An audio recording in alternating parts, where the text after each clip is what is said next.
संशोधित अनुमान 2023-24।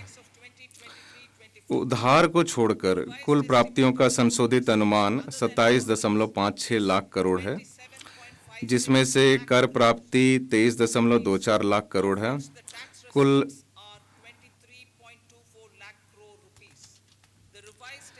कुल व्यय का संशोधित अनुमान 44.90 लाख करोड़ है।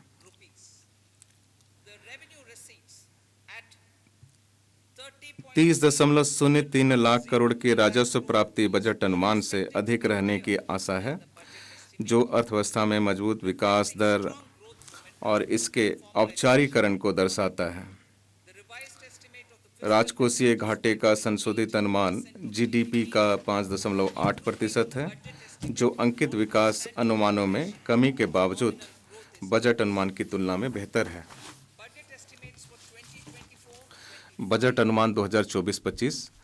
वर्ष 2024-25 में उधार में से इतर कुल प्राप्तियां और कुल व्यय क्रमशः 30.80 लाख करोड़ और 47.66 लाख करोड़ रहने का अनुमान है।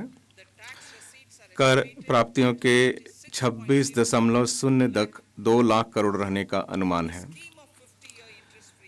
राज्यों के पूंजीगत व्यय के लिए 50 वर्षीय ब्याज मुक्त ऋण योजना कुल 1.3 लाख करोड़ के परिव्यय के साथ इस वर्ष भी जारी रखी जाएगी। जैसा कि मेरे 2021-22 के बजट भाषण में घोषणा की गई थी, हम वर्ष 2025-26 तक राजकोषीय घाटे को 4.5% से नीचे लाने के लिए राजकोषीय सुदृढ़ीकरण के मार्ग पर निरंतर आगे बढ़ रहे हैं।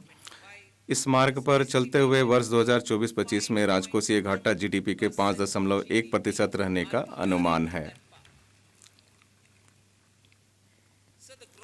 महोदय, 2024-25 के दौरान दिनांकित प्रतिभूतियों में शकल और निवल बाजार उधारियां क्रमशः 14.13 लाख करोड़ और 11.75 लाख करोड़ रहने का अनुमान लगाया गया है। ये दोनों उधारियां वर्ष 2023-24 के उधारों से कम रहेंगी। अब जबकि बड़े पैमाने पर निवेश हो रहा है, केंद्र सरकार द्वारा कम उधार लेने से निजी क्षेत्र के लिए और अधिक मात्रा में ऋण उपलब्ध होगा। लेखा अनुदान। मैं वित्त वर्ष 2024-25 के एक भाग के लिए विनियोग विधेयक के माध्यम से लेखा अनुदान हेतु संसद से अनुमोदन प्राप्त करना चाहूंगी। अब मैं भाग ख की ओर बढ़ती हूं। माननीय अध्यक्ष महोदय, पिछले 10 वर्षों में प्रत्यक्ष कर संग्रहण 3 गुना से अधिक हो गया है और विवरणी दाखिल करने वालों की संख्या 2.4 गुना हो गई है। मैं करदाताओं को आश्वस्त करना चाहूंगी कि उनके योगदान का देश के विकास और जनता के कल्याण के लिए विवेकपूर्ण उपयोग किया गया है। मैं करदाताओं के सहयोग के लिए उनकी सराहना करती हूं। सरकार ने कर दरों में कटौती की है और इन्हें विवेकपूर्ण बनाया है। नई कर योजना के तहत अब 7 लाख तक की आय वाले करदाताओं के लिए कोई कर देनदारी नहीं है।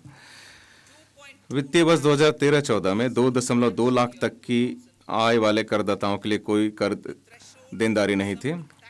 खुदरा व्यापार के लिए प्रिजेम्प्टिव कराधान की सीमा 2 करोड़ से बढ़ाकर 3 करोड़ की गई। इसी प्रकार प्रिजम्प्टिव कराधान के पात्र व्यवसायियों के लिए यह सीमा 50 लाख से बढ़ाकर 75 लाख की गई। साथ ही कॉरपोरेट कर की दर मौजूदा स्वदेशी कंपनियों के लिए 30% से बढ़ाकर 22% की गई और कुछ नई विनिर्माण कंपनियों के लिए यह दर 15% की गई।